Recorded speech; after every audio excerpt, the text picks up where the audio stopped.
Graça e paz, meus irmãos. Deus abençoe a cada um. Mais Amém. uma lição da Escola Sabatina da TV Verdade Presente. Louvado seja Deus. Amém. E hoje a última lição desse trimestre é convertendo os corações no tempo do fim. Comigo aqui está o irmão Ricardo e o irmão Alexandre. Os irmãos possam orar para o nosso programa, pela nossa lição, que nós estamos orando pelos irmãos também. Se você não é inscrito no nosso canal, se inscreva, compartilhe esse vídeo para aqueles irmãos que você ama, que você quer que conheça toda a verdade, e que você possa clicar no sininho, dar um like aí para ajudar o nosso canal, tá bom? Se você tiver condição, vamos ajoelhar para falar com o nosso Deus.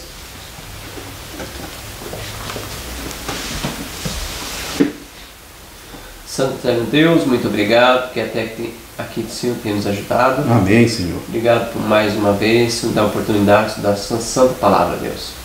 Ilumina nós, Deus, nessa lição, que possamos ser usados por Ti, que a Bíblia e o Espírito Profecia possam falar aos nossos corações. Amém, Senhor. Que os irmãos que estão nos ouvindo possa também chegar à unidade de fé na Tua palavra, Deus.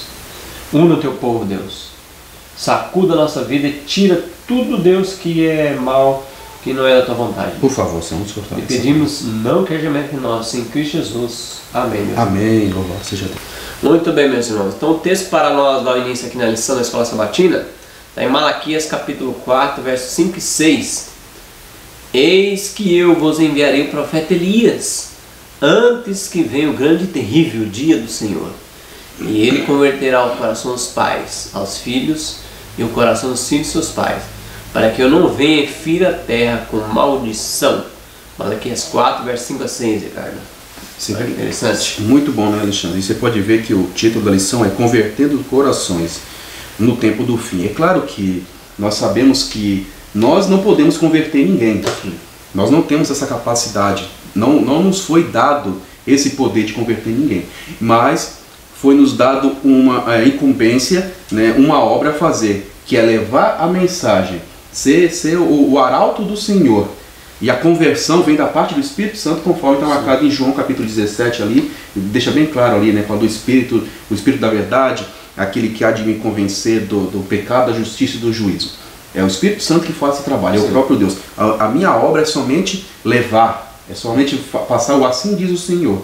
Mas como instrumento de Deus, eu me torno cooperador dele. Então, logo, eu estou sendo um instrumento usado para resgatar as pessoas também. E Alexandre, você vê falando assim, né, convertendo os corações, né, no tempo do fim. E o verso áureo, ele menciona, eu acho muito bonito esse texto, que ele fala do profeta Elias. Lembra do profeta Elias novamente, né? O profeta Elias já tinha ido embora, e aí Malaquias traz à tona, né, aquele homem, o reformador, aquele que encarou as hostes das trevas no meio de Israel, né, ele sozinho ali, né, e ele acreditava que só estava ele, mas ele ali, um homem só fez algo extraordinário numa nação. Então, a história de Elias, Alexandre, para mim, é a maior prova de que Deus não está interessado em multidões. Deus está interessado em um homem, ou uma mulher, ou uma criança que o tema, que o ame e que guarde seus mandamentos para que possa ser usado como instrumento dele. Deus não precisa de grande quantidade de pessoas. Não precisa. Nunca precisou. Você pode ver aqui o Elias, e olha que não era nem valorizado, né? Quando nós sabemos da história dele, és tu perturbador de Israel, você que está acabando com a paz aqui. Sim. Então você vê qual é o comportamento das pessoas da época. E eu quero ler um texto aqui, Alexandre, que está no Testemunhos para a Igreja. Testemunho para a Igreja, irmãos, ó, volume 3. Aqui fala algo bem interessante, está na página 62. Aqui o capítulo aqui está falando da causa em Nova York, né, a mensageira do Senhor. E ela fala algo bem interessante aqui para nós. Olha só. Declara o profeta, página 62. Declara o profeta Malaquias: eis que vos envio o profeta Elias, antes que venha o grande e terrível, né, o dia do Senhor. E converterá o coração dos pais aos filhos e o coração dos filhos a seus pais. Aqui o profeta descreve o caráter da obra. Os que devem preparar o caminho para a segunda vinda de Cristo são representados pelo fiel Elias, Alexandre. Olha só. Então o profeta está falando do caráter da obra, ou seja, instrumento de Deus para alcançar corações. Amém. E aqui ainda fala, Alexandre, olha só, os que devem preparar o caminho para a segunda vinda de Jesus, né? Nós acreditamos que nós somos a última geração. Olha só, eles são representados pelo fiel Elias. Assim como João veio no espírito de Elias para preparar o caminho para o primeiro advento de Cristo, o grande assunto da reforma deve ser debatido e despertada a mente do público. A temperança em tudo deve ser associada com a mensagem para converter o povo de Deus de sua idolatria e de sua glutonaria, de sua extravagância e no vestir-se e em outras coisas. Olha. Então, aqui o Elias, nós sabemos, ele é um reformador. Entendeu? Ele vem e fala o seguinte: abandone o seu pecado e se achegue a Deus. É essa a mensagem dele. E o povo, com o espírito de Elias nos últimos dias, vai estar com essa mentalidade, né? O povo fiel. Sim. E é interessante que o texto que nós lemos é: eis que vos enviaria o profeta Elias, antes que venha o grande e terrível dia do Senhor. E aí comentou que é antes da segunda vinda de Cristo. Então esse Elias aqui que Malaquias está falando não é João Batista. João Batista é o segundo Elias. Aqui está falando do terceiro Elias que o Ricardo leu. E esse texto de Malaquias, muito bom. Tem um texto, irmão, que eu quero ler. O comentário da Bíblia White, ó. Nós estamos utilizando ela agora, né? Os irmãos já viram no último estudo que a gente teve, já falamos sobre ela. Tem até um vídeo aí que a gente fala sobre as Bíblias e no final a gente fala sobre ela. E aqui é a versão Almeida Antiga, viu, irmão? Não é a Bíblia. Ai, que Bíblia é essa? Veio da onde? É a Bíblia normal, Almeida Antiga. Almeida. E com comentário, a gente tem várias Bíblias com comentário de pastores, de teólogos. Essa aqui é comentário do Espírito de Profecia. Pronto, é só isso. Aí tem um comentário na página 1087 dessa Bíblia, de Malaquias 4 e 5, diz aqui, ó: nessa época precedente imediatamente à segunda vinda de Cristo, nas nuvens do céu, Deus chamou homens que preparem o povo para estar em pé no grande dia do Senhor. Olha lá. Deve ser realizada nesses últimos dias uma obra exatamente como que João fez. O Senhor está dando mensagem ao seu povo através do instrumento que escolheu. E Ele deseja que todos deem ouvido às advertências e à demonstração que Ele envia. A mensagem que precedeu o ministério público de Cristo foi: arrependemos, publicando pecadores, arrependemos, fariseus e saduceus. João Batista pregou isso aí, né? Porque está próximo o reino dos céus, Mateus 3, verso 2. Nossa mensagem não deve ser de paz e segurança. Agora estou falando de nós. Como um povo que se acredita na breve aparecimento de Cristo, temos uma mensagem definida da: prepara-te para te encontrar com o teu Deus. Amós 4,12. Nossa mensagem precisa ser tão direta quanto a de João. Ó, mais direta que a de João, irmãos. Olha, ele repreendeu os reis por sua iniquidade, apesar do perigo que sua vida corria. Ó, não tinha medo. Ele nunca permitiu que a verdade vacilasse em seus lábios. Nossa obra nessa época deve ser feita com a mesma fidelidade. O Ricardo comentou, tem que chamar o pecado pelo nome. Nesse tempo de apostasia quase universal, ela falando daquela época, ela escreveu isso aqui, irmão, em 1905, ó. Nesse tempo de apostasia quase universal, em 1905, Deus chama seus mensageiros a proclamar sua lei no espírito e no poder de Elias, como João Batista, ao preparar o povo para o primeiro advento de Cristo. Chamou a atenção para os 10 mandamentos. Devemos dar em tons claros a mensagem: teme a Deus, dai glória, porque é chegada a hora do seu juízo. Apocalipse 14, verso 7. Com o fervor que caracterizou o profeta, Elias e João Batista, devemos nos esforçar a fim de preparar o caminho para o segundo advento de Cristo. Olha, ela escreveu em 21 do 3 de 1905. É interessante, Alexandre, que esse texto aí, ele também está igualzinho no Comentário Adventista Sétimo Dia, volume 4. Tá lá, bem claramente o texto de profecia. Porque a maioria dos comentários que eles pegaram e colocaram aqui é do Comentário Bíblico Adventista. Entendeu? É porque o livro Comentário Bíblico Adventista, se você me permite pegar aqui, ó, nós temos um aqui, ó. Olha só, cada livro desse é bem grosso, ó. Olha, é pesado, é bem grosso. Então aí a gente vai pegar aqui, né, os textos de Espírito de Profecia, né, é muita coisa. E nós sabemos que são vários livros do Comentário Bíblico Adventista. É até o 7. Até o 7, entendeu? E aí é muita coisa. Então foi colocado aqui, foi extraído os textos de lá e colocado aqui na Bíblia. Então eu achei que foi muito benéfico, né? É útil, né? É muito útil. E alguns, irmão, até dá só um aspa aí. critica sem saber, tá criticando o comentário bíblico adventista. Sim, sem saber que está lá no comentário bíblico. Sabe, as pessoas criticam sem ler. Sim, e aí é complicado. É perigoso, meu cara, porque a gente pode estar blasfemando contra o Espírito Santo. Você sabe que porque os homens, os fariseus fizeram isso. Sim. Começaram a criticar a obra de Jesus. Jesus falou assim, olha, muito cuidado, porque a blasfêmia do Espírito Santo não tem perdão. Quem endureceu seu coração, né? Como é que vai fazer? Então, irmãos, e a blasfêmia, uma das blasfêmias do Espírito Santo é atribuir as coisas de Deus ao diabo. E muitos falaram, não, essa Bíblia é do diabo, essa Bíblia não é de Deus. Tem que tomar cuidado com o que está falando, né? Tem que tomar cuidado com o que está falando. Interessante, Alexandre, que aqui o Elias dos últimos dias, que nós acreditamos que seja a nossa geração, sim, pelo que a gente vê, e ele vai tocar trombeta, Alexandre, no sonido certo. Sonido certo. É o sonido certo. Ele não vai ficar enrolando não, irmãos. E vai chamar o pecado pelo nome exato. Até falou aí que até com perda da vida ele levou a mensagem. Levou a mensagem. Não. E nós, hoje ninguém, pelo menos até agora, irmão, ninguém está matando, aqui no Brasil, tá? Ninguém está matando o servo de Deus porque chama o pecado pelo nome. E nós estamos com medo. E olha só o que diz aqui, ó, a serva do Senhor no Evento dos Sinais. Aqui no capítulo que fala sobre leis dominicais, na página 112, fala assim, olha o que ela diz aqui embaixo, ó, espero que a trombeta dê o sonido certo no tocante a esse movimento da lei dominical, fale a verdade, né? Penso que seria melhor se em nossas revistas o assunto da perpetuidade da lei de Deus se tornasse uma especialidade. Devemos agora fazer tudo o que for possível para derrotar essa lei dominical. Isso aqui ela falou em 1906, um ano depois desse texto aí de Elias.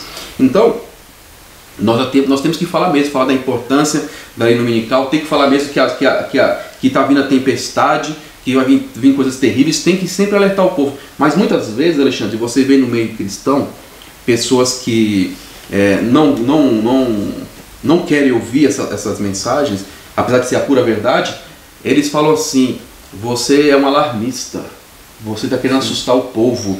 Assim como Noé era um alarmista. Assim como falaram para Elias. Você é um alarmista. Você está causando confusão. O povo é tudo santo, o povo é maravilha. Acaba falou, você é perturbador, você está trazendo confusão. Está todo mundo em paz, você vem trazer confusão, você é perturbador. Então, é muito complicado isso daí. Nós temos que ficar atentos, irmãos. Quem realmente é o perturbador? Nós temos que estudar a palavra de Deus, nós temos que nos debruçar dia e noite, se assim for preciso. Irmão, mas eu nunca li, mas eu nunca estudei. Irmão, nunca é tarde. O tempo que você perdeu, gaste horas e horas a fio, estude de madrugada, estude dia e noite para você se alimentar, para você tentar recuperar, remir o tempo o máximo que você puder. Não tem problema, você não vai se arrepender, irmãos. Você não vai se arrepender. Amém. Amém. Vamos lá no domingo agora, Ricardo. A profecia dos corações convertidos. Lê Mateus 11, verso 4. Né? Mateus 11, verso 14 e 15.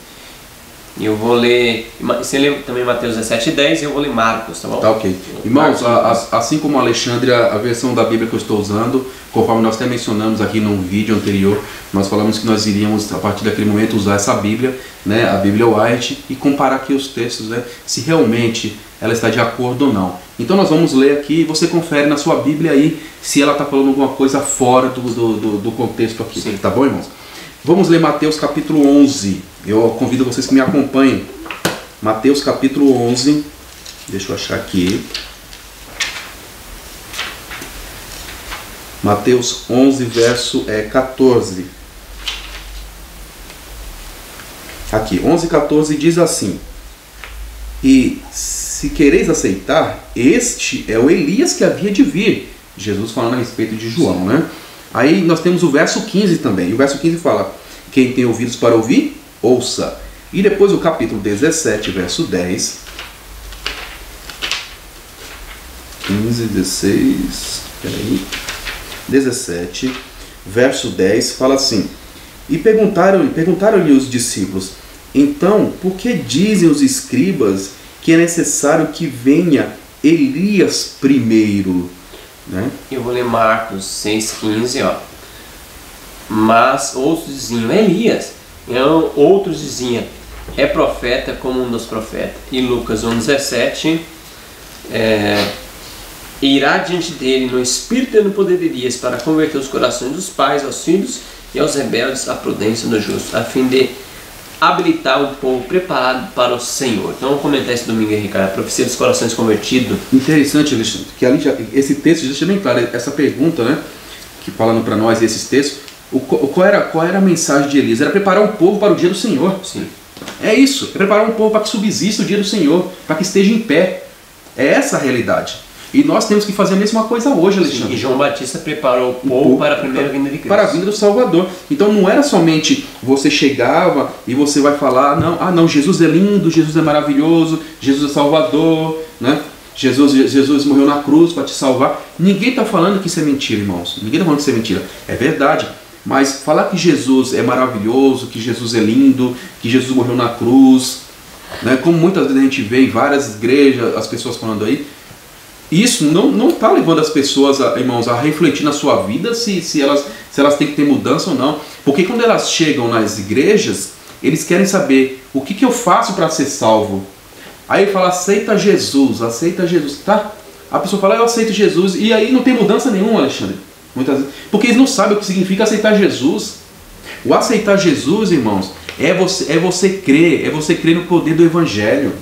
O aceitar Jesus é você crer em Romanos 1, verso 16 lá, sim, entendeu? Que é o Evangelho, o poder de Deus para transformação, sabe? O aceitar Jesus é o primeiro capítulo de João, o primeiro capítulo de Mateus, que fala que ele viria para me livrar dos meus pecados, me libertar dos meus pecados, porque eu era escravo, então eu tenho que clamar a Deus. E se aceitar Jesus e falar, Senhor, me liberta dos meus pecados, não é para me salvar com meus pecados, porque tem gente que fica pregando, Jesus vai me salvar nos meus pecados, com meus pecados, não tem nada disso. Está indo contra a Bíblia Espírita, que Mateus 1:21 diz que colocará o nome de Jesus e ele salvará o povo dos seus pecados. Mateus 1:21. Então, olha só que interessante aqui, o autor, ele colocou algo bem interessante. Ele fala assim, ó, o profeta Malaquias, frustrado, o profeta anunciou mais uma oportunidade de reavivamento, né, evocando a reforma iniciada por Elias, de converter os corações. Malaquias predisse a vinda do profeta Elias novamente para converter o coração dos pais aos filhos e o coração dos filhos aos seus pais. E aqui também eu marquei outro trechinho bem interessante do autor. No entanto, o Novo Testamento apresenta João Batista como um cumprimento dessa profecia. João veio fazer a mesma coisa. O que João fazia? Arrependei-vos, arrependei-vos. E aí, quando vinham homens e mulheres sinceros, eles pediam arrependimento, pediam ajuda, né, de Deus. João ia lá e batizava. João não só batizava israelita, não. Tinha até pessoas que não era ele chamava arrependimento. Quem se arrependesse vinha, não tinha problema. A porta era aberta para todo mundo. Sim. E aí muitas vezes os líderes, os fariseus falavam o seguinte: quem é você para falar esse tipo de coisa? Quem te deu essa autoridade? Quem te deu essa autoridade? Ele já falava bem claramente: vocês são raças de víbora. E aí as pessoas hoje também falam assim: quem te deu autoridade, cara, para você não fez teologia e faz uma Bíblia, imprime uma Bíblia? Quem te deu essa autoridade? Para poder falar em nome de Deus. A mesma coisa, João Batista. Quem te deu autoridade para batizar? Entendeu? João Batista, só dizendo aquela, quem te deu? Isso é muito perigoso, irmãos. Irmãos, uma coisa que nós temos que ter em mente. Jesus falou bem assim: olha, a árvore é conhecida pelos seus frutos, né? Pelos seus frutos conhecereis. Então, irmãos, qualquer pessoa que se diz cristão, você tem que analisar ela pelo comportamento, pelo fruto dela. Nós sabemos disso, nós estudamos várias vezes isso na palavra de Deus. Os frutos mostram se a pessoa é um filho de Deus ou não. Porque não adianta um homem ou mulher que não é de Deus, uma hora ou outra ele vai mostrar o caráter dele, uma hora ou outra ele mostra, não tem como ele ficar escondendo, Alexandre, muito tempo, sabe? Não tem como. Então nós temos que estudar a palavra de Deus, nós temos que ficar atentos, né, para conseguir distinguir os espíritos, sabe? Se a pessoa vem da parte de Deus, se a pessoa não vem da parte de Deus. Então nós temos que ficar atentos. João, ele chamava o povo para se arrepender, se arrependa. E muitas vezes a gente não está interessado nisso. Alexandre, se me permite, eu quero ler um comentário aqui de Mateus, na Bíblia White. Comentário de Mateus capítulo 11. Mateus 11, olha só, 11 verso 14. O verso 14 fala, né, que se querer aceitar, esse é o Elias. Olha só o que diz. No espírito e poder de Elias, João denunciou a corrupção dos judeus, alçando a voz para reprovar os pecados reinantes entre eles. Seus discursos eram claros, precisos e convincentes. Muitos eram levados ao arrependimento dos pecados e como evidência desse arrependimento eram batizados por ele no Jordão.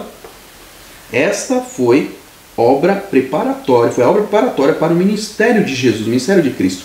Muitos foram convencidos por causa das claras verdades proferidas por esse fiel profeta, mas por rejeitarem a luz, ficaram envoltos em trevas mais profundas, de forma que estiveram totalmente prontos para dar às costas as evidências que mostravam ser Jesus o verdadeiro Messias. Eles rejeitaram a reforma, irmãos. Muitos daqui rejeitou a reforma, a mudança de vida que João veio apresentar, vindo da parte de Deus. Quando eles rejeitaram aquilo ali, irmãos, eles não tinham condição de ouvir a voz de Cristo. Sim. Irmãos, isso é uma coisa séria. Tem que se reformar. Tem que se reformar. Escuta, irmãos, olha só. Talvez o irmão já presenciou esse tipo de coisa, talvez na sua igreja. Chega um mensageiro, um pregador, Deus usou aquele homem, aquele vaso, ou aquela mulher, e aí aquela pessoa leva a mensagem. É uma mensagem forte, é uma mensagem que chama para mudança, aí uma pessoa vai lá e rejeita. Ela rejeitou aquilo ali. Aí chega outro, rejeita de outro. Irmãos, você pode ver que pessoas que rejeitam a mensagem não compreendem a palavra de Deus. Não. Quem rejeita, não adianta Deus. Pode estar bem claro diante dela. Vira trevas. Então, você rejeitou a primeira, irmãos. Para rejeitar a segunda é um passo só. E não tem como, Alexandre, sabe por quê? É que nem uma escada, sabe? Que nem uma escada. Eu não tenho condições de subir, de pular os degraus. São muito distantes um do outro. É degrau por degrau, não posso pular. E essa pessoa, quando viu o terceiro Elias, que é um povo que vai preparar um povo para vir no de Jesus, eles vão rejeitar esse terceiro Elias. Eles vão criticar, defamar. Tem um texto aqui, irmão, na Bíblia White também, um comentário de Malaquias, do capítulo 4, versículo 5 a 6. Eu li o primeiro texto e um segundo texto aqui, ó. O caráter da obra. Aqui o profeta descreve o caráter da obra. Os que devem preparar o caminho para a segunda vinda de Cristo são representados pelo fiel Elias. Olha lá. Para a segunda vinda de Cristo. Assim como João veio no espírito de Elias para preparar o caminho para a primeira vinda de Cristo, o grande assunto da reforma deve ser agitado, despertado à mente do público. A temperança em tudo deve ser associada à mensagem para converter o povo de Deus da sua idolatria, da sua glutonaria, da sua extravagância, do vestir e sim outras coisas. O Ricardo leu essa parte aqui. Li no Testemunho para a Igreja, volume 3. Sim. A negação própria, a humildade, a temperança requerida dos justos, as quais Deus guia e abençoa de modo especial, deve ser apresentada ao povo inconstante com os hábitos extravagantes e destruidores da saúde, daqueles que vivem nessa era degenerada. Conselho sobre Saúde, parte 72, parágrafo 4. Então, irmãos, aqui está falando que a obra do terceiro Elias, principalmente, é levar temperança para o povo. Sim, a mensagem de equilíbrio, saúde. Né? Equilíbrio. Olha que coisa interessante. Eu quero ler mais um texto, irmão, aqui. Agora o Testemunho para a Igreja, volume 1. Volume 1, página 321. É um capítulo crítica esse ano. Eu não vou ler. É uma página inteira que você possa ler na sua casa. Eu vou ler algum trechinho aqui, ó. Qual é a página, Alexandre? 321. 321. Testemunho para a Igreja, volume 1. Ó, os que forem impelidos para dar um claro e direto testemunho no temor de Deus, os Elias nos últimos dias, para reprovar o erro, para trabalhar com todas as suas forças para edificar o povo de Deus, ó. Na onde? Na mensagem de saúde, na reforma, estabelecer em ponto importante da verdade presente o que foi impelido para pregar isso, sabe o que vai acontecer? Tem muito frequentemente recebido censura em lugar de simpatia e auxílio. Aí eu vou ler aqui embaixo, irmão, ó. Nesse tempo terrível, justamente antes de Cristo vir pela segunda vez, os fiéis pregadores de Deus, com o espírito de Elias, terão que dar um testemunho mais direto que o de João Batista. Um trabalho de alta responsabilidade se acha diante dele. Aqueles que falam palavras suaves, que pregam Jesus é bom, quem está salvo levanta a mão, Deus não reconhecerá como seus pastores. Um terrível ai repousa sobre eles. É porque eles não estão sendo o fiel atalaia. Eles não está tocando. Que você falou. O inimigo está vindo, ele não está avisando. Está dormindo em cima do muro. Tem que avisar. O inimigo vai entrar no muro e não está avisando. E vai destruir muita gente por culpa deles. Sim. É triste, e não é só os pastores, irmão. Todo mundo que tem conhecimento da Bíblia e do Espírito Santo, que tem acesso a púlpitos, internet, fica pregando e prega mensagem suave, Deus não reconhece como o terceiro Elias. É porque a mensagem, Alexandre, a mensagem de Deus para o povo dele não é mensagem suave, é mensagem de arrependimento. Nós estamos vivendo a última época, o último período. A gente pega a Bíblia, você vê, irmãos, capítulo 3, lá 3 verso 20, 3, 19, 20, 21, deixa bem claro lá, Laodiceia, irmãos. Vamos ler de novo, né? Às vezes é muito bom ler de novo. Vê se esse pessoal aqui, Alexandre, tem mensagem suave para esse pessoal. Capítulo 18, capítulo 3, perdão, capítulo 3 de Apocalipse. Ó, eu vou ler o verso, deixa eu achar aqui. Aqui, ó, o verso 14, olha só, irmãos. A igreja de Laodiceia, que é o nosso período. Ao anjo da igreja de Laodiceia escreve: assim diz o Amém, a testemunha fiel e verdadeira, o princípio da criação de Deus. Conheço as tuas obras, que nem és frio e nem quente. Quem dera fosse frio ou quente. Assim, porque és morno e não és frio nem quente, vomitar-te-ei da minha boca. Isso aqui é mensagem de paz, por acaso? Deus está falando, não quero, eu vou te rejeitar. Isso é mensagem de paz? Isso não é mensagem de paz, ainda continua. Portanto dizes, sou rico, estou enriquecido, de nada tenho falta. Não sabes que és um desgraçado, veja só, ausente da graça, sem a graça de Deus, né? Miserável e pobre, cego e nu. Aconselho que de mim compres o ouro refinado no fogo, para que te enriqueças, veste branca para que te vistas, e não seja manifesta a vergonha da tua nudez. Unge os teus olhos com colírio para que vejas. Olha, veja, você acha que isso aqui é mensagem de paz, irmão? Isso aqui é mensagem de olha, vocês estão indo bem? Não é mensagem, isso aqui é repreensão dura. Ainda continua. Verso 19, repreendo e castigo a todos quanto amo. Repreendo e castigo. Ser, pois, zeloso e arrepende-te. Então o verso 19 está sendo bem claro. Até o 19 está sendo bem claro. Então, por isso, Alexandre, que não tem arrependimento. É arrependimento. A mensagem é essa, de arrependimento. Então, eu vou me arrepender do quê, irmão? Se eu não sei o que eu estou fazendo de errado. Sim. O único jeito de eu me arrepender é se mostrar onde eu estou errando. Sim. Aí é o Satanás que vai falar isso. E tem que tocar trombeta. Entendeu? São os fiéis Elias, né? Os profetas, a profecia dos corações convertidos. Sim. Eles têm que falar. Se não falar, não adianta. Vão ser cobrados, viu, irmão? Vão ser cobrados. Segunda-feira, reencontro da família. Ricardo, lê aí para nós. 1 Reis 16, 29 e capítulo 17, verso 24. Eu vou ler Lucas 4, 25 e 26. 1 Reis capítulo 16, verso 29. Verso 29 fala assim: no 38º ano de Asa, rei de Judá, começou Acabe, filho de Onri, a reinar sobre Israel. E reinou sobre Israel e Samaria 22 anos. E aí o capítulo 17, verso 24, deixa eu achar aqui o 24, achei. Então disse a mulher disse a Elias: nisto agora sei que tu és homem de Deus, e que a palavra do Senhor na tua boca é verdade. Lucas capítulo 4, verso 25 a 26. Em verdade vos digo que muitas viúvas havia em Israel nos dias de Elias, quando o céu se fechou por 3 anos e 6 meses, de sorte que houve grande fome por toda a terra. E nenhuma delas foi Elias convidado, senão a viúva de Sarepta, de Sidom. Então vamos comentar esse reencontro da família. Olha só que interessante. Fala de reencontro da família, fala a questão de amizade, fala de restauração. Mas você viu, Elias não encontrou ninguém da família dele, que era Israel. Sim. Ninguém. Os da família dele rejeitou. Teve que ir em outro lugar pagão. Que não era da família. Sim. Né? E olha, que foi recebido. Irmão, olha, Alexandre, uma coisa é bem clara, viu? Cada dia mais e mais a palavra de Deus é fantástica, que ele fala que os verdadeiros filhos, os filhos de Abraão pela fé, né? Da fé. Sim. Eles são verdadeiros filhos de Abraão, da fé, não é da carne, não. Há um exemplo hoje que está sendo o terceiro Elias. O terceiro Elias prega sobre saúde e é rejeitado. Ele vai e prega para o mundo, o pessoal, não, isso aí é benção isso aí. Pessoas mesmo. Que nunca souberam de Deus. Eu quero saber sobre isso, Ricardo. Você vendo? Entendeu? Eles vão atrás. Eles são rejeitados pelos da casa, pela família, e os que não são da sua família acolhem. Sim. Os que não são da sua família acolhem. Isso aqui foi bem exposto aqui pela situação de Elias. Presta atenção, irmãos. Se não foi isso, a família dele, Israel, botou ele para fora, né? Por meio de Acabe e Jezabel, botou ele para fora. O povo não o defendeu. Sim. Certo? Se o povo estava vendo que estava fazendo coisa errada, mesmo assim o povo não defendeu. O povo estava confuso, não estudava mais a palavra de Deus, mesmo para saber quem estava certo ou quem estava errado. Então, foi lá e botou para fora o profeta, botou para fora o próprio filho, né? O seu próprio sangue ele botou para fora, escorraçou o próprio filho. E que é um exemplo que aquela mulher era pagã, porque depois o filho dela morre, né? Sim. Aí ela fala assim, você veio mostrar meu pecado? Tipo assim, você veio para matar meu filho? É um castigo de Deus? Porque é a mentalidade deles. Era a mentalidade deles. Então, mas graças a Deus que através de Elias, Deus ressuscitou, né? Amém. Né? Interessante aqui, olha só que interessante. Essa mulher foi uma mulher que foi severamente provada. Olha só.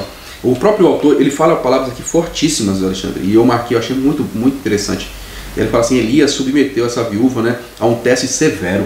Olha só, ele pediu que ela preparasse para ele uma refeição com azeite e farinha que ela tinha, e ela devia confiar o seu futuro a Deus, mas o Deus de Israel, mas ela nem conhecia o Deus de Israel, rapaz.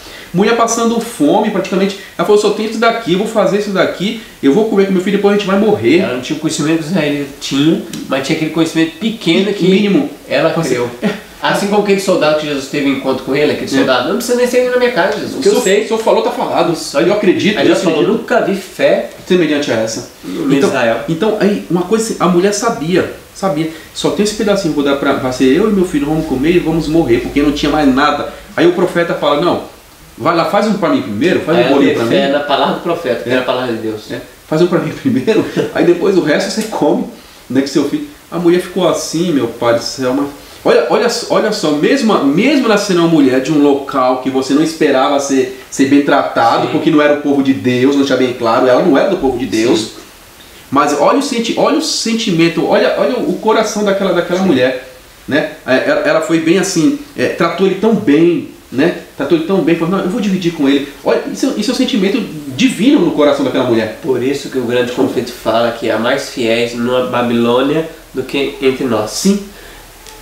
E ainda fala que, irmão, o Espírito de Profecia fala que eles não veem, porque se eles viessem hoje, os fiéis, escandalizaria. Está escrito testemunho para a igreja, Volume 5, tá? Bem claramente lá fala que muitas vezes, e Deus não permite porque por causa disso. Ele vai escandalizar. Deixa ali por enquanto. Sim. Então, porque Deus tem que preparar o povo. E aí, Alexandre, olha só, olha o que fala. Ao expressar o seu pesar, né? A mulher, quando o filho morreu, ela expressou, ela refletiu aquelas crenças pervertidas ao seu redor, né? Que afetavam Israel, segundo as quais, por causa do pecado de alguém, era exigido o sacrifício de um filho. Então ela tinha até essa mentalidade. E aí o profeta trouxe o menino ressuscitado, e ela falou, não, realmente isso é um homem de Deus mesmo. Eu fico pensando que essa mulher ficou tão triste, tão arrependida na hora, né? Mas era na simplicidade dela, ela não tinha conhecimento. Quem era culpado não era ela, era o povo israelita que nunca passou a mensagem para essa mulher. Que deu mau testemunho também, que o povo também se sacrificava os filhos. Sim, a ídolos. Sim. O povo de Israel. Sim, a Baal. Isso mesmo. Sim. Então, e aqui, eu quero ler aqui, Alexandre. Ó, meditações matinais, irmãos. Essa daqui é uma meditação antiga nossa, né? Vidas que Falam, o nome da meditação. Essa aqui é a meditação de 1971. Na página aqui de dezembro, né? 14 de dezembro, tá? Então, se caso você achar via PDF, né? Ou então no aplicativo de Ellen White, você procura 14 de dezembro, tá? Aí fala assim, a página aqui a página é 354. Pode ser que no aplicativo mude, né? Então o bom é procurar pelo dia, né? 14 de dezembro. Olha só o que diz aqui, irmãos. Assim foi que uma vez mais, por causa do ódio nascido do fanatismo e da justiça própria, um servo de Deus volta-se aos pagãos em busca de proteção. Olha, porque os da casa eram fanáticos, perseguidores, então o servo de Deus pediu ajuda para quem? Um exemplo isso aí também foi Paulo. Sim, pediu para ajuda para César. Para César, porque dentro da igreja queriam matar o homem. Ainda continua. Fizeram até jejum, né? Sim, misericórdia, Alexandre. Fizeram até jejum, irmãos. Os homens ainda invocaram a coisa santa, uma coisa para Deus. Olha, assim como diz, assim, tão certo como disse o Senhor, nós vamos comer enquanto matar Paulo. Olha como Satanás tinha trabalhado na mente dessas pessoas. Por isso que Deus fala, o verdadeiro jejum é ajudar os outros, né? Sim. Por isso que ele cita dentro desse contexto. Porque fazer um jejum com punhos. Para matar as pessoas. Para matar a pessoa. Meu pai. Misericórdia. Essas pessoas. Será que isso não fazem hoje, Ricardo? Estão fazendo hoje por aí? Olha, eu não duvido quando nada. não tirar o Ricardo fora, eu não como. Eu não duvido nada que as pessoas possam fazer esse tipo de coisa. Porque o espírito do inimigo é o mesmo, né? Sim. Em todas as igrejas, irmãos, tem pessoas assim. Tem pessoas que parece que não acordaram para a realidade, para a santidade de Deus, que estão diante de um Deus santo. Né? Eu uso a palavra do nosso irmão José Martins. Nós estamos vacilando na presença dele. Estamos vacilando, estamos pensando que é brincadeira. E aí continua, Alexandre, olha só, não vou interromper mais. Fala assim, ó, foi este o mesmo ódio que forçou o profeta Elias a buscar socorro da viúva de Sarepta e levou os arautos do evangelho a volver-se dos judeus para proclamar a mensagem do evangelho aos gentios. É este ódio É este ódio, o povo de Deus que vive, né, nesse século terá ainda de enfrentar. Olha só, este ódio que o povo de Deus vai enfrentar ainda. Entre muitos professos seguidores de Cristo existe o mesmo orgulho, formalismo, egoísmo, o mesmo espírito de opressão que ocupou tão grande lugar no coração dos judeus. Na grande crise, porque deverão em breve passar, os fiéis servos de Deus encontrarão a mesma dureza de coração, a mesma determinação cruel e o mesmo ódio incoercível. Todo que nesse dia mal se dispuser a servir a Deus com destemor, segundo os ditames da sua consciência, necessitará de coragem, firmeza e do conhecimento de Deus e de sua palavra, pois os que forem fiéis a Deus serão perseguidos, seus motivos impugnados, desvirtuados, e seus melhores esforços e seus nomes repudiados como um mal. Satanás obrará com todo o seu poder enganador para influenciar o coração e obscurecer o entendimento, a fim de que o mal pareça bem e o bem pareça mal. Cara, pode fechar isso aí que isso aí está cumprido nos nossos dias. Misericórdia. Não é fácil. Está falando de hoje. Não é fácil. Nada novo debaixo do sol. Nada. Meu pai. Nada. Eu vou ler um texto do Desejado, irmãos. Ó, página 238. Desejado de todas as nações. Você precisa ter na sua casa isso aqui. Até você que é evangélico, vai falar sobre Jesus. Em verdade vos digo que muitas viúvas existiam em Israel no dia de Elias, quando o céu se cerrou por 3 anos e 6 meses, de sorte que em toda a terra houve grande fome, e nenhuma delas foi enviada a Elias, senão na Sarepta do Sidom, uma mulher viúva. E muitos leprosos havia em Israel no tempo do profeta Eliseu, e nenhum deles foi purificado, senão Naamã o Sírio. Misericórdia. Por essa referência à vida dos profetas, Jesus foi ao encontro das dúvidas dos seus ouvintes, aos servos a quem Deus escolhera. Não tinha sido permitido trabalhar para um povo do coração duro e incrédulo, mas os que tinham coração para sentir a fé, para crer, foram especialmente favorecidos com os testemunhos de seu poder, por meio dos profetas. Nos tempos de Elias, Israel desviara de Deus, apegava-se aos seus pecados, rejeitaram as advertências do Espírito por meio do mensageiro do Senhor. Assim se separaram dos condutos por onde lhe podia vir as bênçãos divinas. O Senhor passou por alto os lares de Israel, procurando refúgio para seu servo numa terra pagã, junto à mulher que não pertencia ao povo escolhido. Essa mulher, porém, foi favorecida por haver seguido a luz que tinha, e o coração abriu-lhe maior luz que Deus lhe enviou por intermédio do seu profeta. Ela tinha uma luz pequena, Deus deu mais luz, ela cresceu. Olha, irmãos, então aqui fala do exemplo que Deus não enviou os seus servos ao povo de Deus, porque se fosse, eles eram endurecidos, rejeitados, enviados para os pagãos. Queriam matar ele, né? Irmão, será que hoje não pode estar acontecendo isso? Será que hoje nós, na verdade, Deus tem passado por alto e tem ido visitar outros irmãos que não têm o conhecimento que nós temos? Será? É só interrogação. Pode estar acontecendo isso, irmãos. Temos que estar atentos. Então, né, Alexandre, será que nosso coração está disposto a ser usado por Deus, a ser trabalhado por Deus, ou está endurecido, né, e o inimigo das almas está tomando conta dele? Sim, aí o que até você leu transforma aquilo que era doce em amargo. O que é bom fala que é mal, o que é mal fala que é bom. Ah, não, isso aí não é de Deus, não. Aí aquilo que não é de Deus aceita. Meu Pai, misericórdia, irmão. Misericórdia, que isso não aconteça, Alexandre. Sim. Temos que orar muito, né? Vamos terça-feira agora, irmãos, convertendo o coração no altar. Tá, 1 Reis 18, verso 20 a 45, nós não vamos ler, que é muitos textos, né? São 25 textos, mas nós vamos comentar essa história aí, cara. Vamos comentar isso aí. Aqui é o relato, né, de Elias e os profetas de Baal, né? Ali é bem claro, né? O mensageiro do Senhor estava ali, né? Ia falar assim, convertendo corações no altar. Irmãos, para mim eu tiro uma lição clara.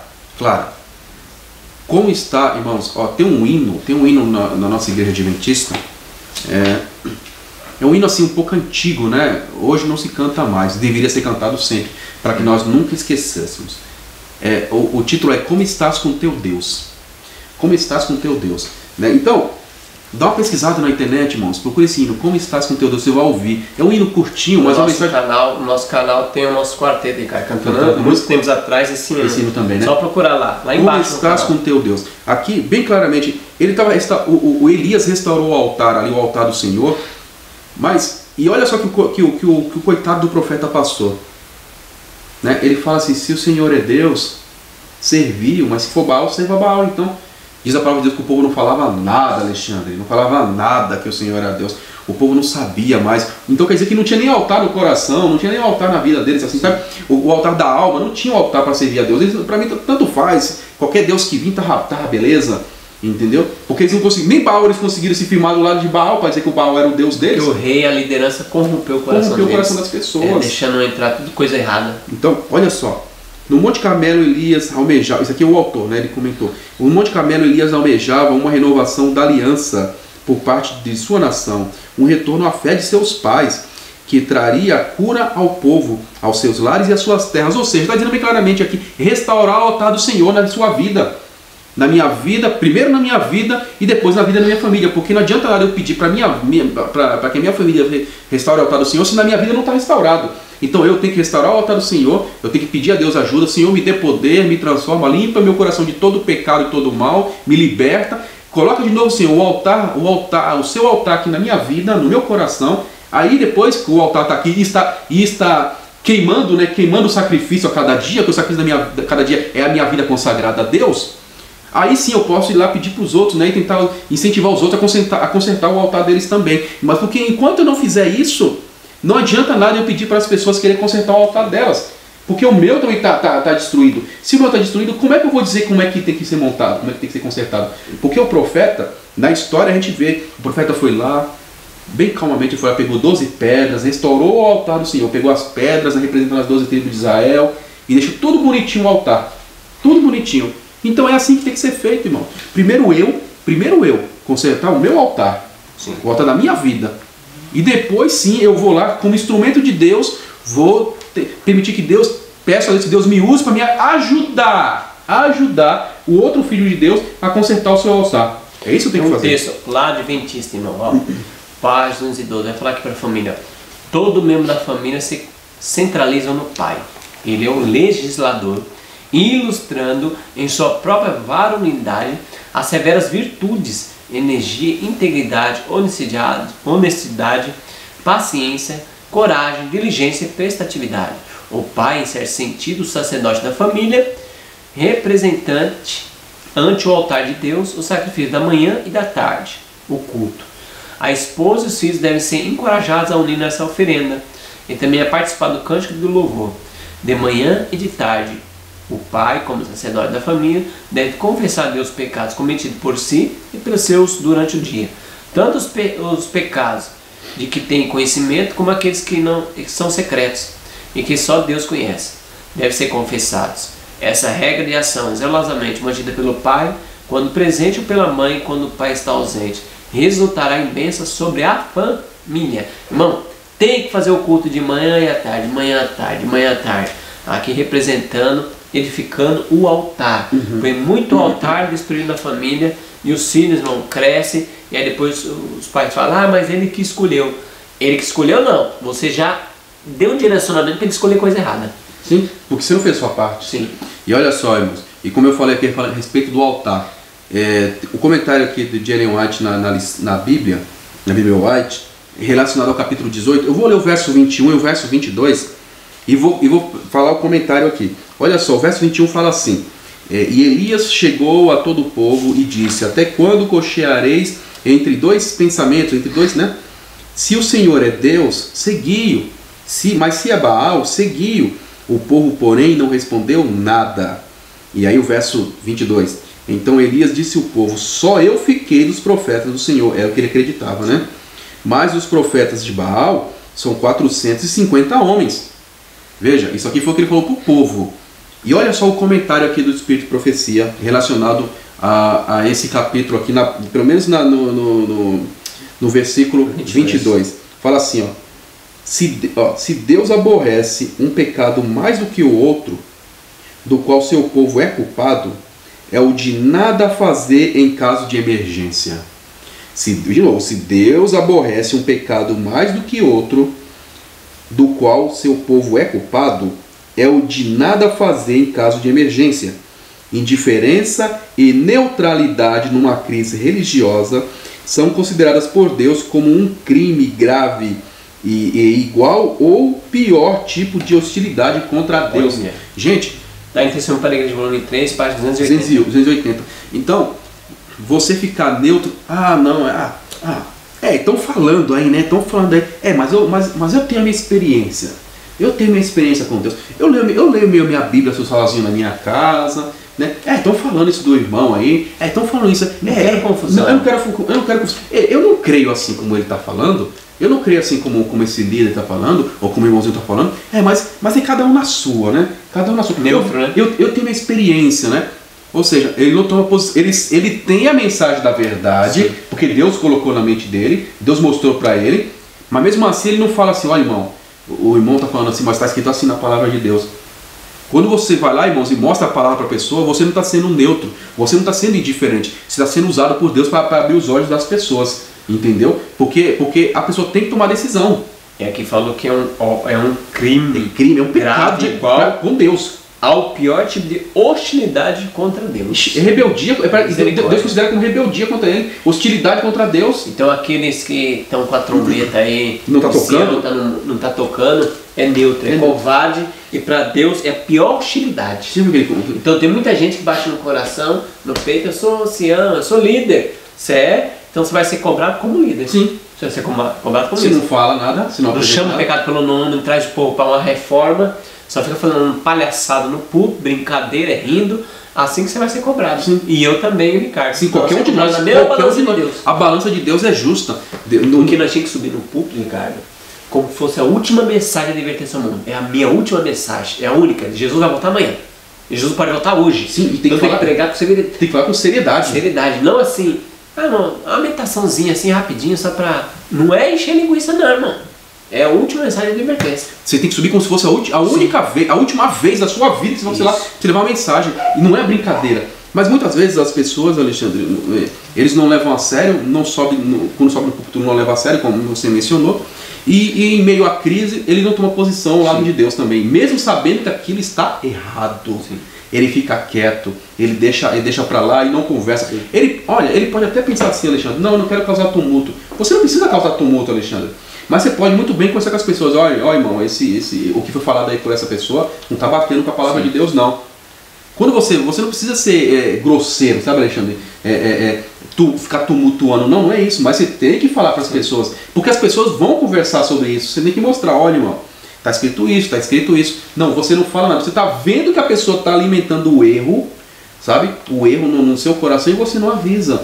Então, é crime isso aí. É crime diante de Deus. Tem um pregador aqui na antiguidade, Edwards, ele fala tem um sermão dele que fala aqui, ó, pecadores na mão de Deus irado. Ele sempre pregava essa mensagem, pecadores na mão de um Deus irado. Era essa mensagem. Diz que as pessoas se abraçavam na coluna do templo, misericórdia, né? O mundo vai se acabar. Eram essas mensagens desses homens, irmão, na antiguidade, século XVI, XVII, XVIII, pregava assim. Hoje em dia é um neopentecostalismo, uma brincadeira, é louvorzão, não, vamos ter programação sobre festa. Depois que acabar o culto, nós vamos tudo fazer comer pizza, fazer bagunça, irmão. E aqui na antiguidade, por isso que o povo, esquece que você leu Apocalipse 3, que é a Laodiceia, de 1844 para cá, atrás era só gente zelosa, irmão. Sim. E é o único período que não tem reclamação. Elogio. Não, para nós não tem elogio. Mas o anterior, Deus só fala coisa boa, boa. Que é o Filadélfia, só fala coisa boa. Interessante, Alexandre, que você puxou esse assunto aí. Sabe o que me lembra? Me lembra aquela situação da festa lá na Babilônia, do Belsazar. Os inimigos cercando. Nós estamos seguros aqui. O rio nos protege. Isso. Porque o rio era quase o Deus deles, né? O rio nos protege, o rio nos protege, o rio nos protege. O que aconteceu? Aí a mão de Deus foi lá e decretou juízo na hora. Sim. Hoje mesmo você vai perder tudo. Sim. Né? Exato, fosse na balança. Foi errado em falta. Irmãos, eu tenho medo. Eu tenho medo dessa passagem. Eu tenho medo disso. Pode ser que... Imagina Deus falar isso pra mim, Alexandre. O dedo pode sair. Fala isso pra você, Alexandre.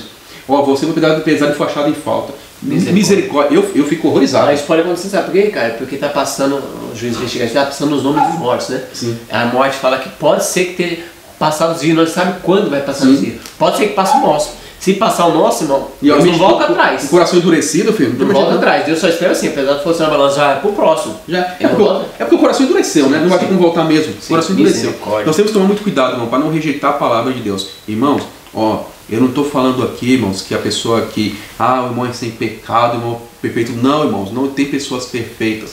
A perfeição é somente em Jesus Cristo, tá? Mas uma coisa é clara, nós só podemos alcançar a vitória se nós clamarmos a Deus, se nós pedimos ajuda ao Senhor Jesus Cristo. Segue para o alvo, né? Sim, então, é a cada dia avançando, pedindo ajuda ao Senhor. Senhor, não me abandone, não me deixe andar sozinho. É isso que nós temos que fazer a cada dia. Nós temos que ser homens e mulheres de oração, sabe? Nós temos que criar calos, irmão, calos nos joelhos. Não é nas mãos só de trabalhar para construir nossas casas, não. Nós temos que trabalhar para construir nossa casa no lar eterno. É aqui, ó, é com o joelho, clamando a Deus para que o nosso caráter seja transformado. Porque quando o Senhor Jesus vier, Ele só vai vir buscar suas ovelhas. Porque Ele falou bem claro, as minhas ovelhas ouvem, Alexandre, ouvem a minha voz. Aí, se eu nunca fui acostumado a ouvir a voz do Senhor, por meio da Bíblia e do Espírito Profecia, você acha que quando Ele vir falar eu vou ouvir? Vai ouvir a voz de estranho. Vou ouvir outro. Então vamos quarta-feira convertendo o coração no Jordão.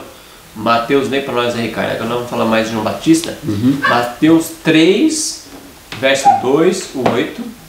E o Mateus 14, verso 4. Eu vou ler Marcos 1, 4. Mateus 3, verso 2 a 8. 2 e o 8. 2 e o 8. Diz assim, Mateus capítulo 3, verso 2. E dizendo, arrependei-vos, porque está próximo o reino dos céus.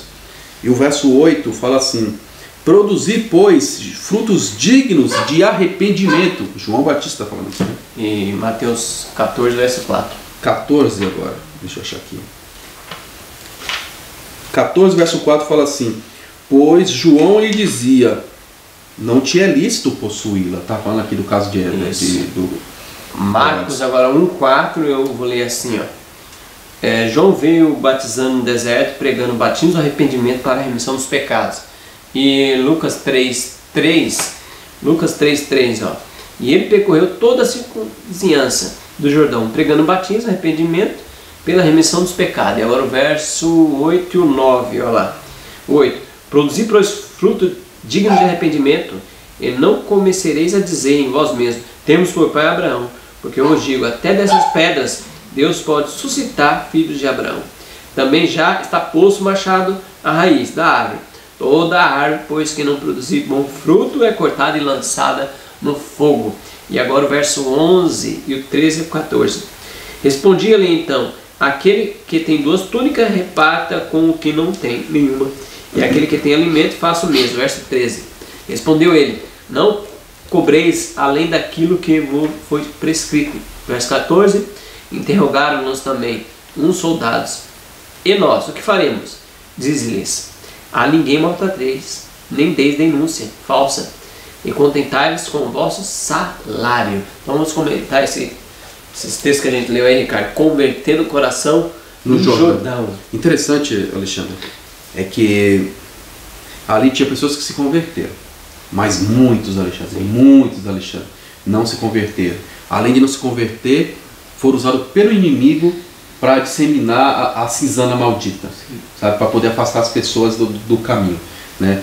Tanto com João Batista, também com o nosso Senhor Jesus Cristo, ele fez a mesma coisa. Porque eles já rejeitaram João, já tinham rejeitado João, o profeta da reforma, eles já tinham rejeitado João. Sim. Então, para aceitar o Filho de Deus era quase que difícil se reformar para abrir os olhos. Para abrir os olhos não ia adiantar. Eu quero ler aqui um trecho, tá nesse livro aqui, ó. A História da Redenção. Essa aqui foi a primeira edição lançada no Brasil, na página 386. E olha só, o capítulo aqui é uma firme plataforma. Olha só. Minha atenção foi chamada para a proclamação do primeiro advento de Cristo.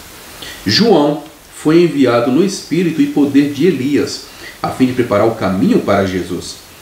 Os que rejeitaram o testemunho de João não foram beneficiados pelos ensinos de Jesus. Rejeitou João, rejeitou a primeira mensagem, quando veio o Salvador, não teve como. A oposição da parte deles, a mensagem que predizia a sua vinda, colocou-os onde eles não podiam prontamente receber a melhor evidência de que ele, Jesus, era o Messias. Satanás levou-os a rejeitar, os que rejeitaram a mensagem de João, aí ainda mais longe, a ponto de rejeitar a Cristo e crucificá-lo. Com este procedimento, colocaram-se onde não podiam receber as bênçãos do dia do Pentecostes também. Olha só, o que lhes teria ensinado o caminho para o santuário celestial. Então, rejeitou a reforma do profeta, rejeitou o Salvador e rejeitou o Espírito Santo também. Não tinha nenhum nem outro. Porque se rejeita o profeta que é enviado por Deus, não adianta. Rejeitou a Deus. Rejeitou a Deus. A gente que rejeita o Espírito de profecia no coração, pode ter certeza, rejeitou a Deus. Infelizmente é uma coisa terrível. Então, João, ele veio denunciar o pecado. Ele veio denunciar o pecado, insistiu um pouco para que o povo se reconciliasse com Deus. Muitos ouviram a voz do profeta e se reconciliaram com Deus. A gente sabe, na história mostra isso. Mas também, muitos também não fizeram isso. E o resultado disso a gente sabe o que aconteceu no ano 70, lá na destruição de Jerusalém. Quantos pereceram ali dentro? Quantos não pereceram ali dentro? E João Batista apontava para Jesus, ele Cordeiro de Deus que tira o pecado do mundo, né? Sempre o profeta aponta para Jesus. Por isso que o Espírito de profecia, ela fala que é a luz menor, porque a luz maior é Cristo, né? É a luz original, a luz poderosa. Então a palavra de Deus é sempre a luz menor que reflete o caráter de Cristo. Então Bíblia e Espírito de profecia são luzes pequenas, porque reflete o caráter de Cristo, porque sem Cristo não tinha a palavra de Deus, né? Sim. E aí aponta para a luz maior de Cristo. Eis o Cordeiro de Deus. Bíblia e Espírito de profecia. Porque ele é o verbo. Porque ele é o verbo de Deus. Ele que é a palavra. Original, eu sou. Ele que nunca houve nem começo, nem fim, né? Porque a luz maior é Jesus Cristo. Ele deixa bem claro, em princípio era o verbo, a palavra. E a palavra estava com Deus, e a palavra era o próprio Deus. Está falando de Jesus, é a própria palavra de Deus. Então pronto, o próprio autor aqui, ele coloca um trecho aqui, Alexandre, que eu quero compartilhar. Bem aqui embaixo, ele fala assim, que a mensagem de Elias não apenas mostra a necessidade de arrependimento, ela também identifica aquele que salva do pecado, Jesus.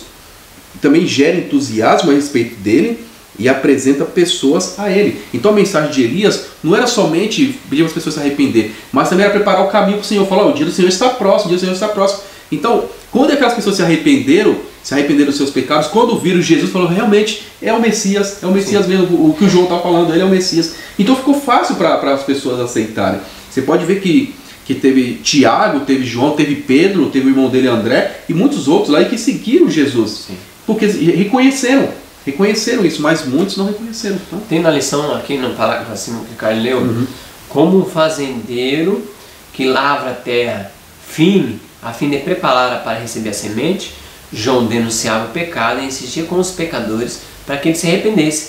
A natureza humana é assim. Sem autoavaliação, sem a consciência da vossa verdadeira condição, não sentimos a necessidade de algo melhor.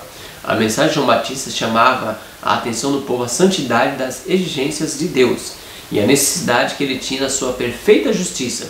O arrependimento genuíno é sempre marcado pela humildade e pela busca do auxílio divino para mudar o comportamento.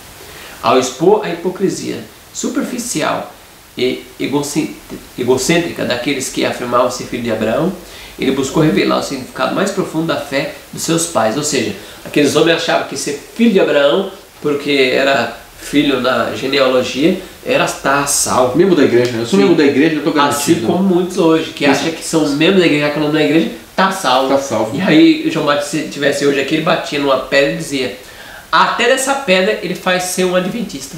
Sim. Se Deus quiser. Sim. Isso é uma pedra mesmo, literal. Isso não significa nada. Nada. Ser membro da igreja não significa nada. O que significa é você ser membro do corpo de Cristo espiritual. E você viu que o João Batista chama para reforma. Se você tem duas túnicas, dá uma para o outro. Sim. Vocês, soldados, cobra somente as pessoas as coisas que é certa. Não é para cobrar mais. Então, chamou arrependimento, né? Eu quero ler um texto, irmão. Está num livro Maravilhosa Graça, Meditação Matinal, 1974, página 249, pequeno trecho aqui, ó. A obra de reforma aqui exposta por João, o purificar o coração, a mente e a alma, é grandemente necessitada de muitos que professam hoje ter a fé em Cristo. Práticas errôneas, toleradas, necessitam ser afastadas. Caminhos tortuosos precisam ser endireitados e aplanados o caminho escabrosos. Montanhas e montes da estima própria e do orgulho devem ser nivelados. Há necessidade de produzir frutos dignos do arrependimento. Mateus 3,8. Quando essa obra foi feita na experiência do crente, do povo de Deus, toda a carne verá a salvação de Deus. Lucas 3, verso 6. Então, quando a obra de reforma acontecer na nossa vida, aí sim fica mais fácil. Veremos a salvação. Sim. Irmão, sem reforma não tem como. Misericórdia. Não tem mesmo. E aqui no rodapé da lição, Ricardo, ó, se João Batista entrasse na sua casa, o que ele diria? Se João Batista entrasse na nossa casa, irmão, o que ele ia dizer? Será que ele ia falar, tá tudo tudo bem. Vocês são filhos de Deus, vou até comer com vocês aqui, uma feijoadinha, tá tudo abençoado, um prato cheio de carne. Será que ele ia fazer isso, irmão? O que ele ia falar se ele visse na nossa casa? Lembrando que João Batista, o Espírito Profecia fala, é vegetariano. Estrito. Tá escrito, irmão. E é vegetariano estrito, sim. né? Então, alguns falam, não é gafanhoto, ali era uma planta chamada de pão de São João. Ele comia mel e essa planta aí, ó. Louvado seja Deus. Então vamos lá na quinta-feira agora, cara? Vamos. Convertendo os corações nos últimos dias. Lucas 1,17. Leia aí pra nós, cara. Lucas 1,17. Capítulo 1. Lucas capítulo 1, verso, deixa eu achar aqui, verso 17. Diz assim, irmãos, ó. Irá diante dele no espírito e poder de Elias para converter os corações dos pais aos filhos e os rebeldes à prudência dos justos, a fim de habilitar um povo preparado para o Senhor. Olha, então vamos comentar isso aí.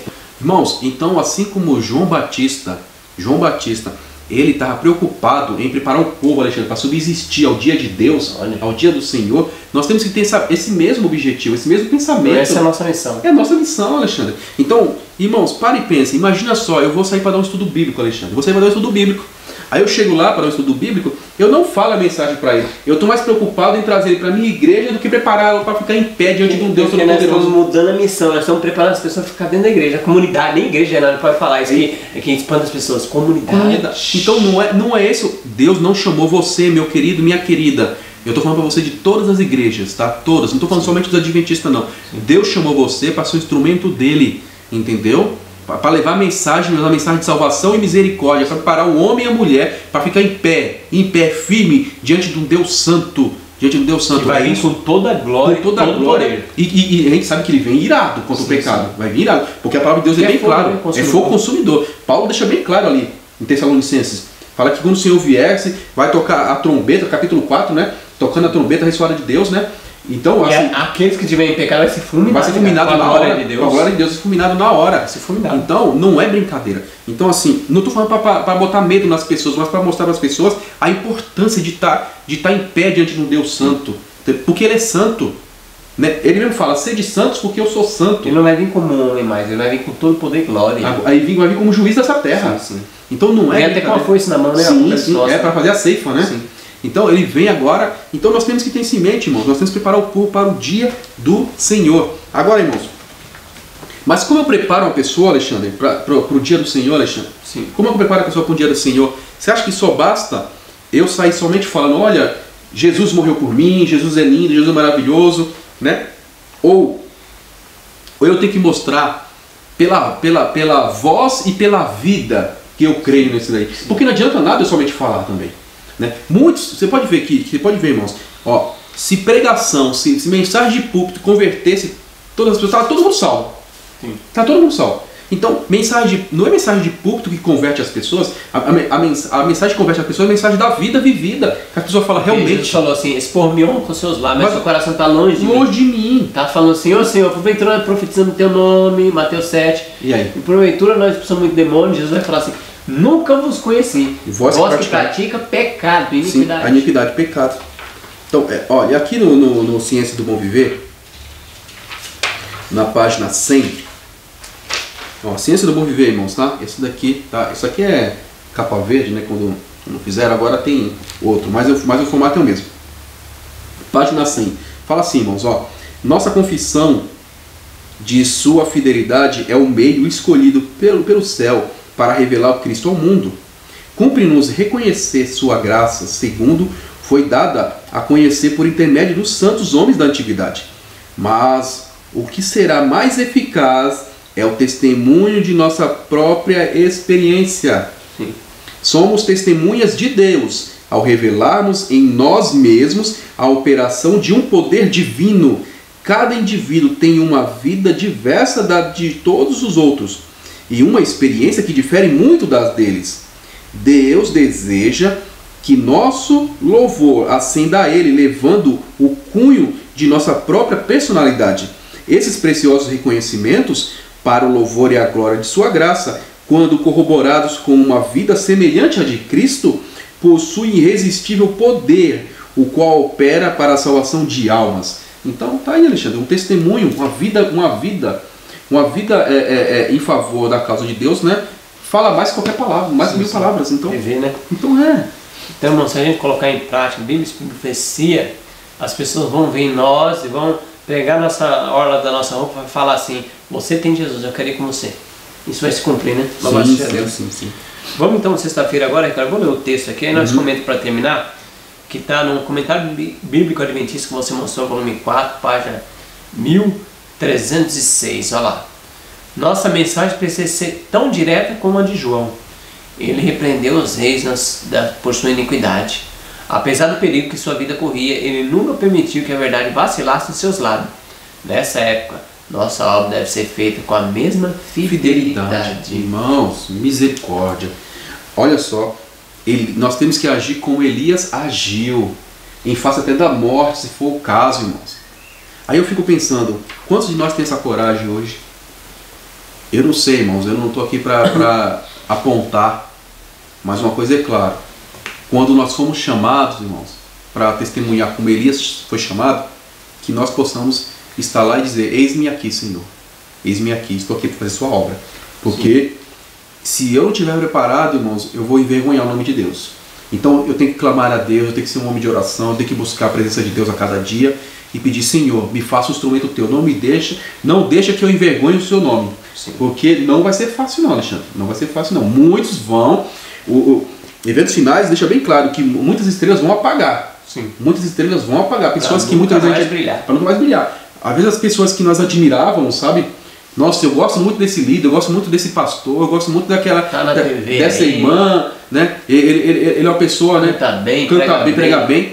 E aí muitas vezes a pessoa não está bem espiritualmente e ele nunca se apegou verdadeiramente com Deus e Satanás passou a rasteira dele. E ele cai para nunca mais voltar. Então nós temos que tomar muito, mas muito cuidado mesmo. Não nos apegar a pessoas, nos apegar somente à palavra de Deus, ou assim diz o Senhor, e desconfiar, irmãos, e desconfiar de nós mesmos. Não confie em você, não confie em você mesmo. Aquele que está em pé, toma cuidado para que não caia. Não confiemos em nós mesmos. Braço de cair, né? Eu não posso confiar em você, nem você pode confiar em mim, e eu não posso confiar em mim mesmo, nem você em você mesmo.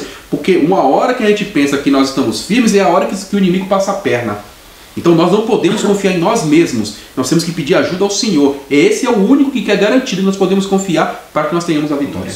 Então, irmãos, esse trimestre a gente termina com essa frase aqui, ó. Nessa época nossa obra deve ser feita com a mesma fidelidade que João Batista e Elias. Deus espera homens e mulheres que não se compram, não se vendam, que seja fiel à bússola como é ao Paulo. Então, irmãos, nós temos que seguir só isso aqui, ó. Não segue Ricardo, não segue Alexandre, não segue Milano, nem ninguém. Bíblia e o Espírito e Profecia.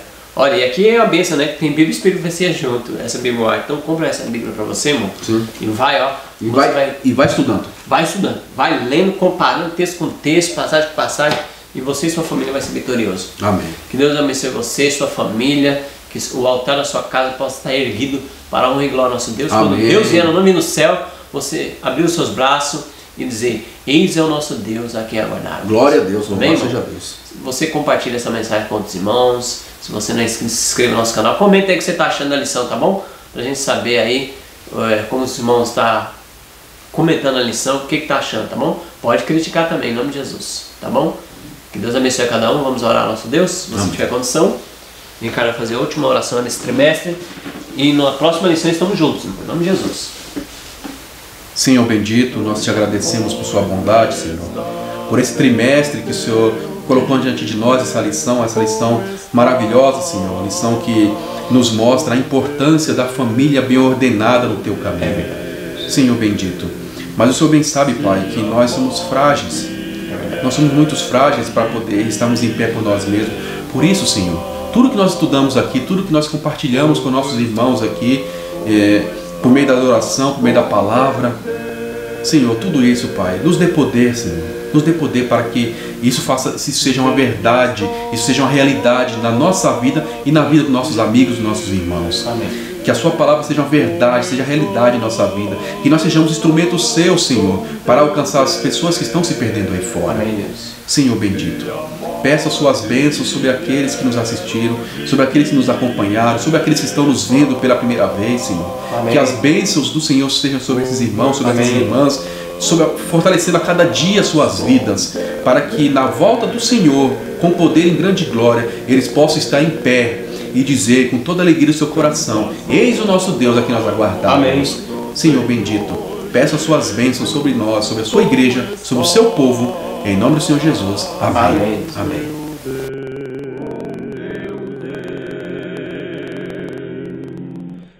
Dai ao Senhor.